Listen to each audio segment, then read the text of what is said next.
कुछ नहीं करता। चुनाव की घोषणा के बाद इनकम टैक्स डिपार्टमेंट आम आदमी पार्टी के विधायक और नेता गुलाब सिंह के घर पर रेड करती है। आम आदमी पार्टी उसकी शिकायत करती है। आम आदमी पार्टी मिलने का टाइम मांगती है। इलेक्शन कमीशन कोई एक्शन नहीं लेता। इलेक्शन कमीशन 23 मार्च को हमने गुलाब सिंह के घर पर हुई रेड को लेकर इलेक्शन कमीशन से टाइम मांगा। 23 मार्च से आज 5 अप्रैल हो गया। इलेक्शन कमीशन ने हमें मिलने का टाइम नहीं दिया।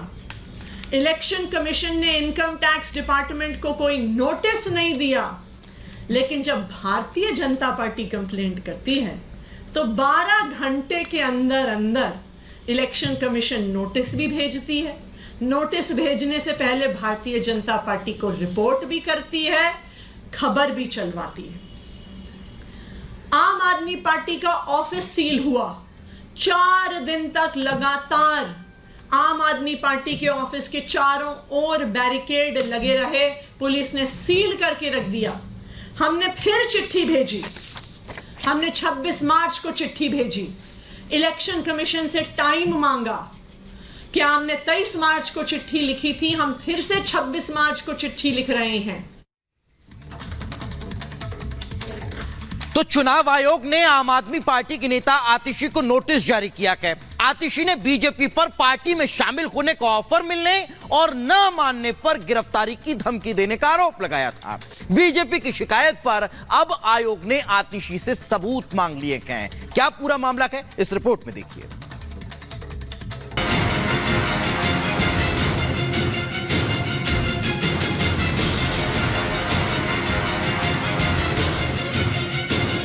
ऑफर के दावों पर फंस गई आतिशी। आतिशी के बयान पर इलेक्शन कमीशन ने मांगा जवाब। बीजेपी की धमकी का देना होगा सबूत। आतिशी को डेडलाइन, कल तक देना होगा हिसाब। आम आदमी पार्टी के नेता और दिल्ली सरकार की मंत्री आतिशी को चुनाव आयोग ने नोटिस भेजा है। आयोग ने उनसे बीजेपी में शामिल होने के ऑफर को लेकर सबूत मांगे हैं। इसके अलावा आप नेताओं को गिरफ्तार करने की धमकी मिलने का साक्ष्य भी मांगा है। आयोग ने उन्हें बाकायदा चिट्ठी लिखकर बीजेपी के खिलाफ आरोपों के समर्थन में प्रमाण देने को कहा है। मिली जानकारी के मुताबिक चुनाव आयोग ने दिल्ली सरकार की मंत्री आतिशी को नोटिस जारी किया। आयोग ने आतिशी से 6 अप्रैल शाम 5 बजे तक नोटिस का जवाब मांगा है। बीजेपी ने चुनाव आयोग से आतिशी के दावों के बाद की थी शिकायत। इसी शिकायत के आधार पर चुनाव आयोग ने आतिशी से सबूत मांगे हैं। बीजेपी का आरोप है कि आतिशी ने गलत आरोप लगाकर चुनाव आचार संहिता का उल्लंघन किया है। बीजेपी का दावा है कि आतिशी ने सिर्फ सनसनी फैलाने के लिए झूठे आरोप लगाए हैं। बीजेपी नेताओं का कहना है कि शराब घोटाले में फंसे नेताओं से ध्यान हटाने के लिए ही आम आदमी पार्टी के नेता लगातार झूठ बोल रहे हैं। आम आदमी पार्टी का चरित्र है, इस बार भागने नहीं देंगे, इसलिए उनको लीगल कार्रवाई के लिए हमने नोटिस दिया है। और जहां तक जब तक वो तथ्य नहीं रखती नहीं तो इस पर जो कानूनी कार्रवाई चलेगी, लेकिन इनको भागने नहीं देंगे।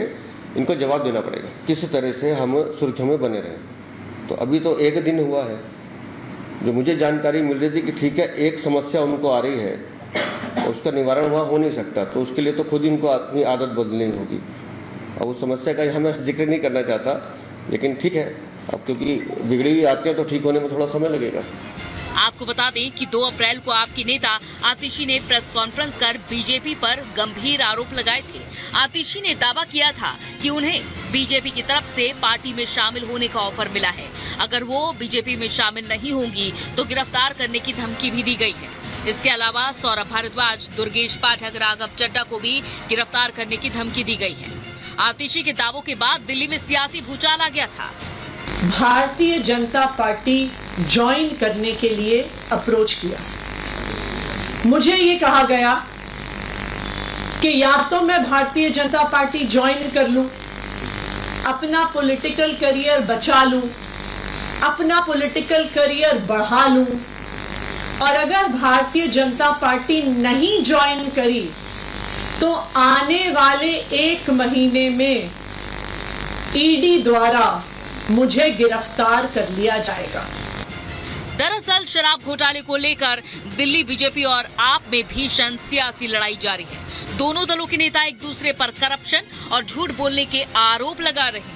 आतिशी ने इसी लड़ाई के दौरान बीजेपी से ऑफर मिलने और नेताओं की गिरफ्तारी को लेकर तमाम दावे किए थे। अब अगर आतिशी अपने दावों के समर्थन में साक्ष्य नहीं पेश कर पाए तो उनकी सियासी मुश्किलें बढ़ना तय है। Bureau report, Republic Bharat. और चलिए जरा कुछ चुनावों की खबरों का रुख करते हैं 2 मिनट में चुनाव में।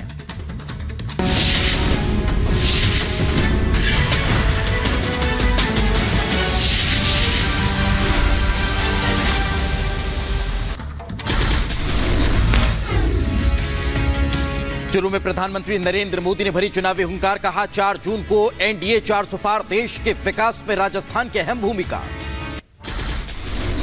प्रधानमंत्री मोदी ने कांग्रेस पर साधा निशाना, कहा 10 साल पहले देश की हालत खराब थी, कांग्रेस ने देश को लूटा खोखला कर दिया, लाखों करोड़ों की लूट से खाली था खजाना। शुरू में बोले प्रधानमंत्री नरेंद्र मोदी, कहा 10 साल पहले आपने हमें दी सत्ता, हमने बहुत ईमानदारी से किया काम, देश को बनाया 5वीं बड़ी अर्थव्यवस्था। प्रधानमंत्री मोदी ने भरी चुनावी हुंकार, कहा जो अब तक हुआ वो ट्रेलर था, अभी बहुत कुछ करना बाकी है। उत्तराखंड में बीजेपी के अध्यक्ष जेपी नड्डा का भव्य रोड शो, बीजेपी उम्मीदवार त्रिवेंद्र सिंह रावत के समर्थन में चुनाव प्रचार किया। रोड शो में उमड़ी जनता की भारी भीड़, लोगों ने लगाए अब की बार 400 पार के नारे। बीजेपी सांसद मनोज तिवारी का आम आदमी पार्टी पर हमला, कहा दिल्ली की जनता सवाल पूछ रही, खोलना तो पाठशाला था, मधुशाला खोल बैठी। बीजेपी अध्यक्ष विजेंद्र सचदेव का आम आदमी पार्टी पर हमला, कहा केजरीवाल दिल्ली वालों के लिए कलंक, जांच अभी भी जारी है, नौटंकी बंद करें संजय। तो ये सब एक हो गए हैं। मैं कहता हूं भ्रष्टाचार हटाओ, तो वो कहते हैं भ्रष्टाचारी बचाओ। अब मुझे बताइए, भ्रष्टाचार हटना चाहिए कि नहीं हटना चाहिए? देश को भ्रष्टाचार से मुक्त करना चाहिए कि नहीं करना चाहिए?